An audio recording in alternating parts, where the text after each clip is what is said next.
بسم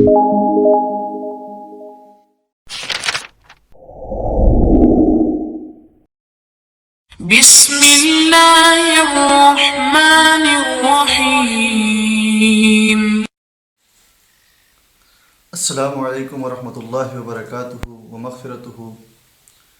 معزز سامعین و ناظرین، نحمدہ و نصلی علی رسولہ الکریم، بسم اللہ الرحمن الرحیم۔ معزز سامعین و ناظرین،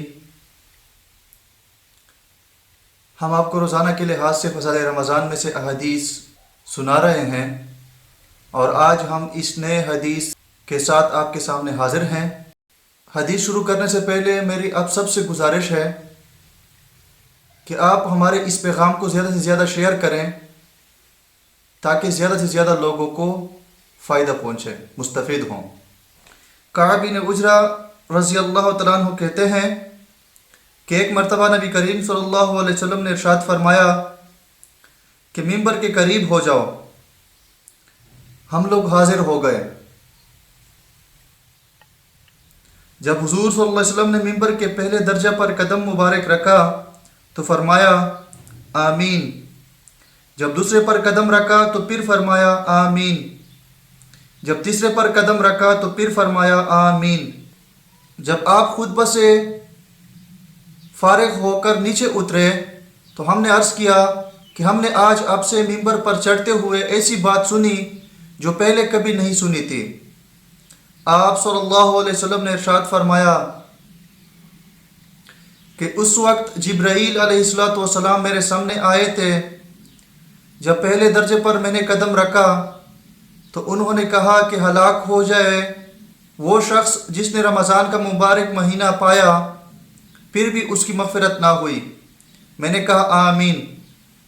پھر جب میں دوسرے درجے پر چڑھا تو انہوں نے کہا ہلاک ہو جاوے وہ شخص جس کے سامنے آپ کا ذکر مبارک ہو اور وہ درود نہ بھیجیں۔ میں نے کہا آمین۔ جب میں تیسرے درجے پر چڑھا تو انہوں نے کہا ہلاک ہو وہ شخص جس کے سامنے اس کے والدین یا ان میں سے کوئی ایک بڑھاپے کو پاوے اور وہ اس کو جنت میں داخل نہ کرائیں۔ میں نے کہا آمین۔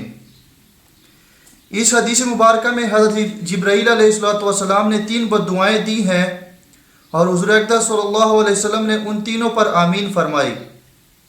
اول تو حضرت جبرائیل علیہ السلام جیسے مقرب فرشتے کی بددعا ہی کیا کم تھی، اور پھر حضور اقدس صلی اللہ علیہ وسلم کی آمین نے تو جتنی سخت بددعا بنا دی وہ ظاہر ہے۔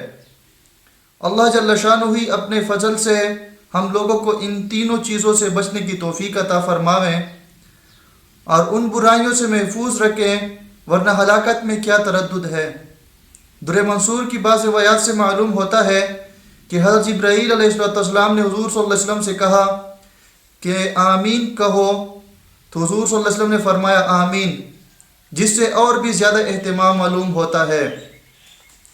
اول وہ شخص کہ جس پر رمضان مبارک گزر جائے اور اس کی بخشش نہ ہو، یعنی رمضان مبارک جیسا خیر و برکت کا زمانہ بھی غفلت اور معاصی میں گزر جائے کہ رمضان مبارک میں مغفرت اور اللہ جل شانہ کی رحمت بارش کی طرح برستی ہے، پس جس شخص پر رمضان مبارک کا مہینہ بھی گزرے اور وہ اس میں اپنی مغفرت نہ کرائے تو اس کی مغفرت کے لیے اور کون سا وقت ہوگا اور اس کی ہلاکت میں کیا تأمل ہے اور مغفرت کی کیا صورت ہو سکتی ہے کہ وہ رمضان مبارک کے جو کام ہیں یعنی روزہ تراویح ان کو نہایت اہتمام سے ادا کرنے کے بعد ہر وقت کثرت کے ساتھ اپنے گناہوں سے توبہ استغفار کرے۔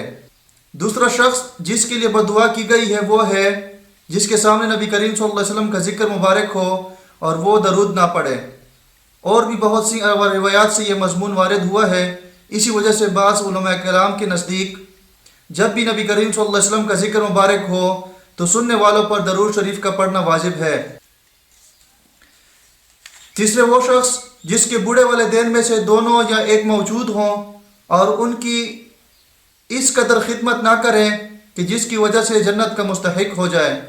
والدین کے حقوق کی بھی بہت سی احادیث میں تاکید آئی ہے۔